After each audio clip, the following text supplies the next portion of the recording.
Europe Soir. On en vient au face-à-face sur Europe 1, le débat d'Europe Soir. Entre Natacha Polony et Nicolas Bétou de l'Opinion. Bonsoir à tous les deux. Bonsoir.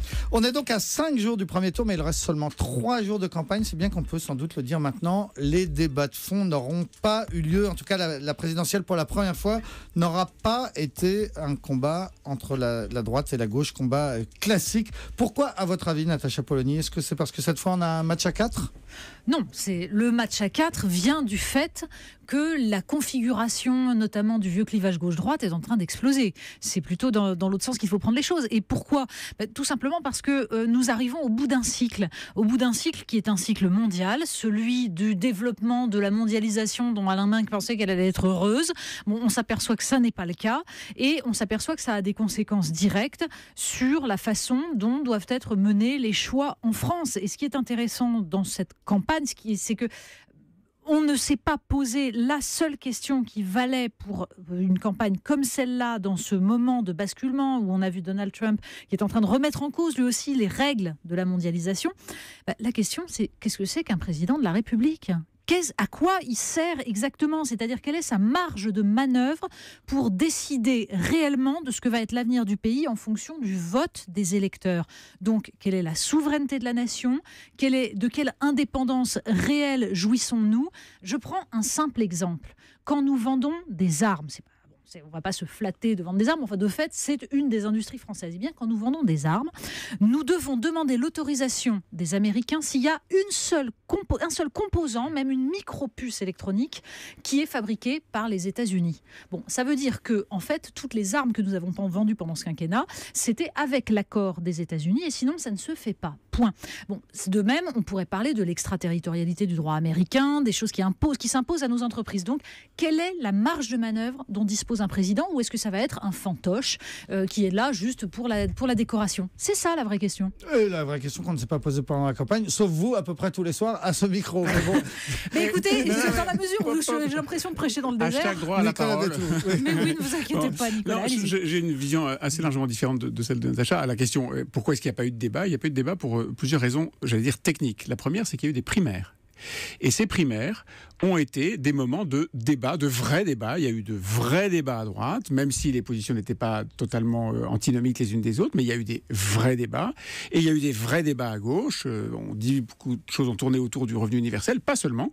Il y a eu beaucoup de débats sur une vision de l'économie et de ce qui était bon ou pas pour la France. Donc le débat, il a eu lieu, mais il a eu lieu au mauvais moment. Et pourquoi est-ce qu'il a eu lieu au mauvais moment ? Pour la deuxième raison technique, qui est que depuis le début, on a installé un scénario qui est logique, qui était que Marine Le Pen était au deuxième tour. Et que l'essentiel était donc d'être l'autre qui serait au deuxième tour. Et donc, la question n'a plus été « je vais débattre camp contre camp ». La question a été « comment est-ce que je fais pour agglomérer le plus large électorat possible ? En ayant cranté mon programme lors des primaires, je peux essayer de parler large et de ramasser le plus possible, de faire de l'attrape-tout ». On a un exemple très typique avec François Fillon, qui avait été presque obligé d'amoindrir son programme, par exemple, sur la santé. On a eu aussi un exemple très spectaculaire avec Benoît Hamon, qui a lui aussi été obligé, nolens volens, de modifier son programme. Et donc, le fait que les primaires aient été des moments de débat et qu'ensuite, il fallait être celui qui serait en position de taper Marine Le Pen, si j'ose dire, on fait qu'il n'y a pas eu de débat au moment de la vraie présidentielle, dans la campagne présidentielle. Et surtout pas donc de débat droite-gauche. De mémoire, Natacha, 2002, le thème principal, c'était la sécurité. 2007, c'était travailler plus pour gagner plus. 2012, c'était mon ennemi, c'est la finance. Enfin, on se souvient d'un thème pratiquement à chaque élection. Là, il va rester quoi ?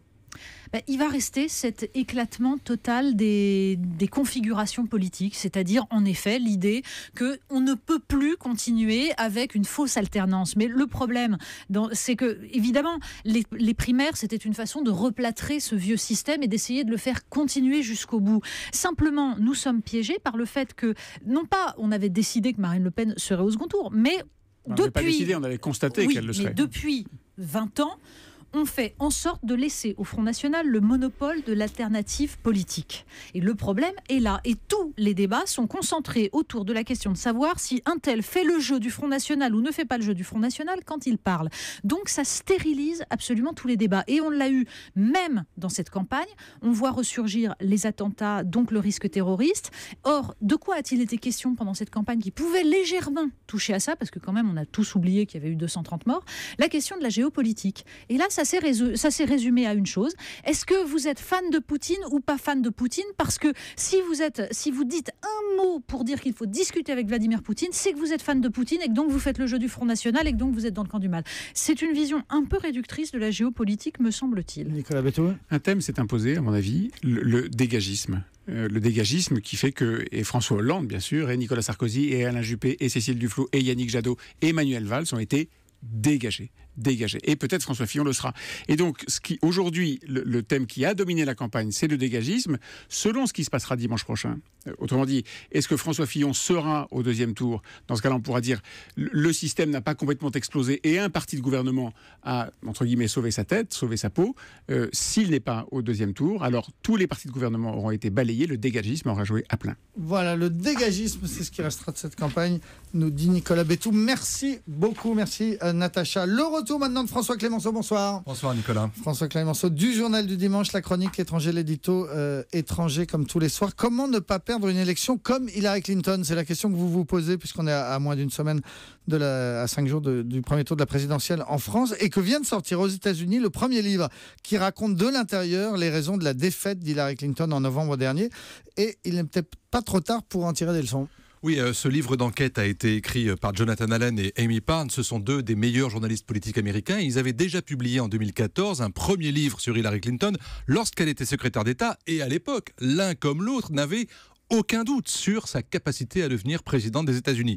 Sauf que la campagne 2016 aux États-Unis, comme la campagne 2017 en France, ne se sont que peu construites sur la capacité des candidats à présider. Le livre raconte à quel point Hillary Clinton a péché, comme en 2008, dans les primaires face à Barack Obama, par excès de confiance en elle-même, excès de confiance dans la machine du Parti démocrate, dans son formidable CV, dans la capacité des électeurs à être raisonnables plutôt qu'à exprimer leur lassitude.